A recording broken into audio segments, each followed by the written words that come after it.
नमस्कार, आप देख रहे हैं दी लालटेन और मैं हूं आपके साथ लोकेश शर्मा। आज हम दंतेवाड़ा जिले के इंद्रावती नदी पार गांव की एक ऐसी बुजुर्ग महिला की कहानी आपको बताएंगे जो शासन प्रशासन की अनदेखी का शिकार हो रही है। दाने दाने को मोहताज यह बेबस महिला अपने मासूम पोते के साथ आज भी विकास की राह टक रही है। न तो इस महिला के पास केंद्र से लेकर राज्य सरकार की कोई योजना पहुंच रही है और न ही इस महिला के पास कोई भी जनप्रतिनिधि या फिर शासन प्रशासन का कोई भी नुमाइंदा इसकी मदद के लिए आज तक इसकी चौखट पर पहुंचा है। देखिए हमारी इस खास रिपोर्ट में। हम बात कर रहे हैं दंतेवाड़ा जिले के इंद्रावती नदी पार के धूर नक्सल प्रभावित इलाके छोटे करका गांव की रहने वाली 73 साल की बुजुर्ग महिला काते पोयाम की। काते के बेटा और बहू की महज 11 साल पहले गंभीर बीमारी के चलते मौत हो गई थी। इसके बाद दूध मुहे 2 मासूम पोतों की जिम्मेदारी काते के बूढ़े कंधों पर आ गई। बेटे बहू के गुजर जाने के बाद भी कुछ समय तक काते जैसे तैसे कर अपने दोनों पोतों का पेट पाल रही थी, लेकिन काते के ऊपर संकट की ऐसी घड़ी आन पड़ी कि काते की आंखों की रोशनी भी धीरे धीरे कम होने लगी, जिससे काते का अपना और मासूमों का पेट पालना भी मुश्किल हो गया।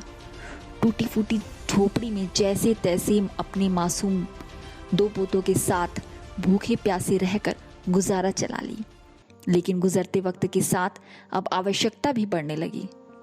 दादी की आंखों की रोशनी कम होने के साथ साथ भूख से तड़प को देखते हुए 14 साल का बड़ा पोता रमेश कुछ समय पहले रोजी रोटी की तलाश में पलायन कर आंध्र प्रदेश चला गया, जिसका अब तक कोई पता नहीं। लॉकडाउन की वजह से वापस नहीं आ पा रहा है। वहीं हालात ने 12 साल के पोते को मांग मांग कर खाने को मजबूर कर दिया। 12 साल का मासूम अपने गांव की हर एक दहलीज पर जाता है और लोगों से अनाज मांगता है, अपने और अपनी दादी के लिए खाने का बंदोबस्त करता है। कई दिन और रातें ऐसी भी होती है कि सिर्फ पानी पीकर बूढ़ी दादी और पोता पेट भरते हैं। इसके अलावा बारिश के वक्त घर पूरी तरह पानी से लबालब भर जाता है। दोनों दादी और पोते के पास तन ढकने तक को कपड़े नहीं हैं, केवल एक ही फटे पुराने कपड़े को जिसे वे रोज पहनते हैं। मासूम पढ़ना चाहता है, लेकिन बूढ़ी दादी की जिम्मेदारी और हालात की बेड़ियों ने मासूम के पैर जकड़ लिए हैं। गरीबी का दंश झेल रहे इस मासूम का बचपन भी गुमनामी के अंधेरे में गुम होता जा रहा है।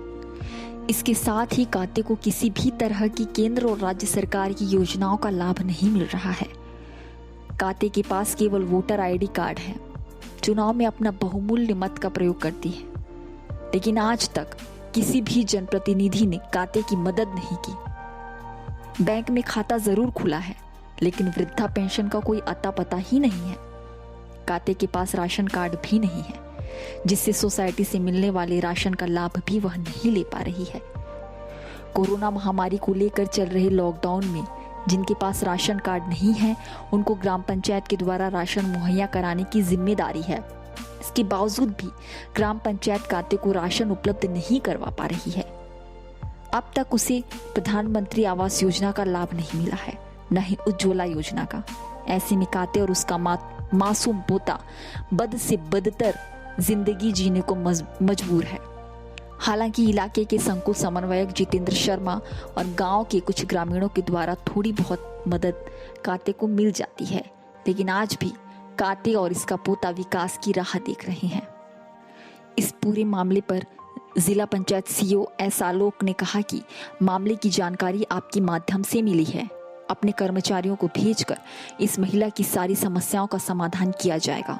साथ ही शासन की सारी महत्वाकांक्षी योजनाओं का भी लाभ दिया जाएगा।